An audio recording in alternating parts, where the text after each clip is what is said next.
220 po. Pero hindi ito yung sinauna, diba? Alin po? Hindi ito yung sinauna. Ang ganda naman siya. Ayan na yung stock niyan. Yeah, opo. Ang ganda na. Okay lang.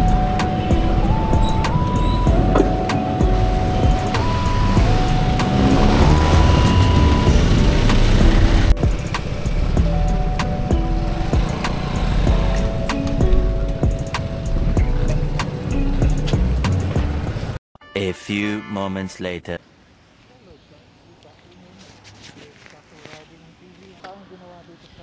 Sa bayan, and pumunta ako dito sa mall para bumili ng pick-up kasi natin. However, nagpunta ako sa mall para mag-ikot-ikot and then I saw this. So yeah, may bago tayong upgrade sa motovlogging journey natin, and finally we're going wireless. Sa akin, layo. Yeah, mukhang hindi nyo naririnig. But yeah, kasi tinanggal ko.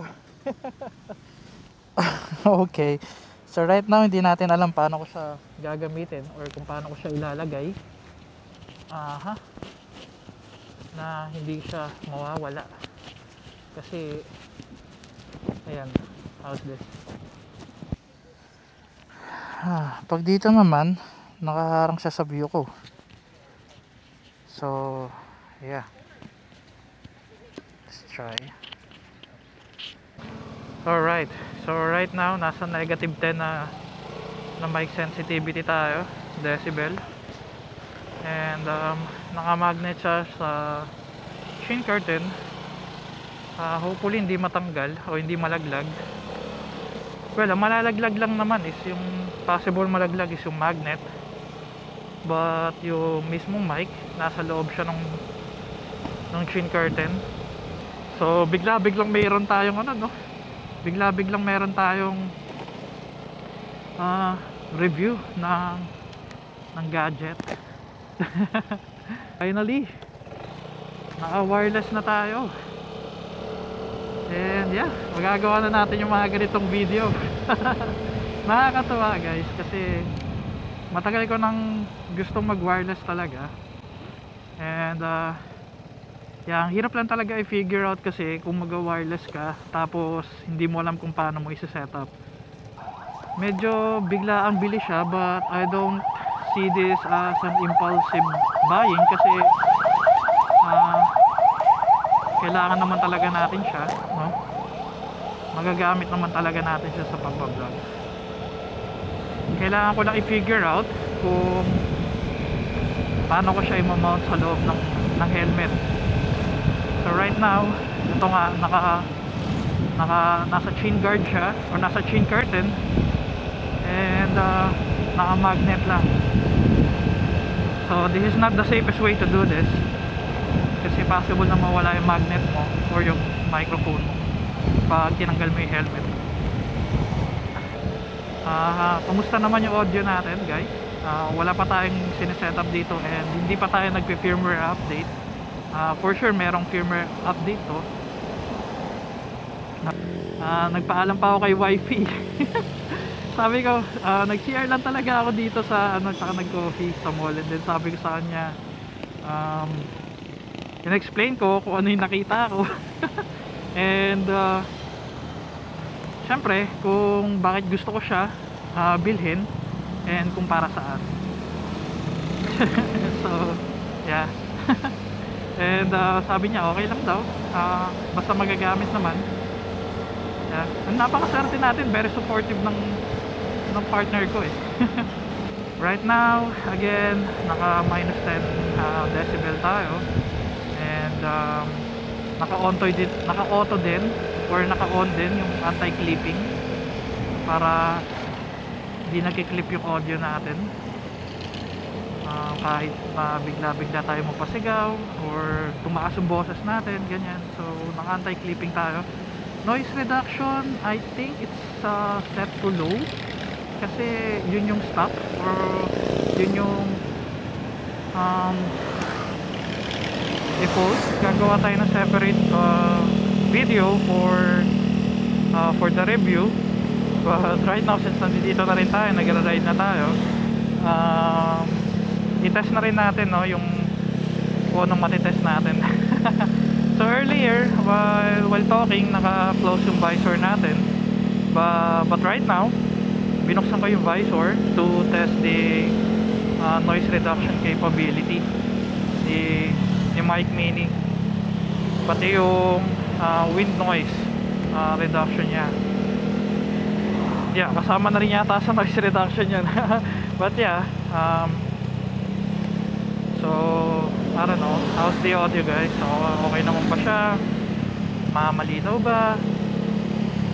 I think malinaw kasi nakikita ko yung bar na ng volume, hindi siya nagki-clip. Naka negative 10 ako. Yeah, comment nyo na lang guys kung ano sa tingin nyo yung resulta, or kung ano masasabi nyo sa audio natin, no? Stop recording. Alright, so I just tried yung voice command. Ayan, hindi ko kinat. Nakailang beses ako nag-stop recording, but hindi yun fault ng microphone. Minsan nag-i-struggle yung camera na i-recognize yung voice command mo, lalo na kapag nakabukas yung visor or merong wind noise, no? So I guess that's normal. And yeah, I guess I just want to point out then why it's best to go wireless, especially kung naka DJI ka. Kasi look, di ba? Ito yung pinaka main pwede kong tanggalin yung camera ko from here, di ba? Since magnetic lang, dinidismount ko lang siya, wala nang screw, and then you're good to go, right? Pwede ka na mag-record ng ganyan nang walang kahirap-hirap o walang problema. Pwede rin akong maglipat sa ganyang position ng diretso na walang problema, di ba? Easy peasy guys. Di ba? Cool. So yan yung mga reason kung bakit gusto kong mag-wireless setup sa microphone ko. Matagal na. Talagang medyo kailangan mo lang talagang pag-isipan or planuhin kung paano yung gagawin mo, lalo na kung wala ka naman deep pocket, no? Sa mga nagbabalak mag-start mag-motovlog, I suggest you invest on your setup talaga. Kasi bukod sa content, ang isa sa papanoorin sa'yo ng mga tao is yung quality ng mga videos mo, di ba? So yeah, right now pinakamaganda is DJI setup talaga, kasi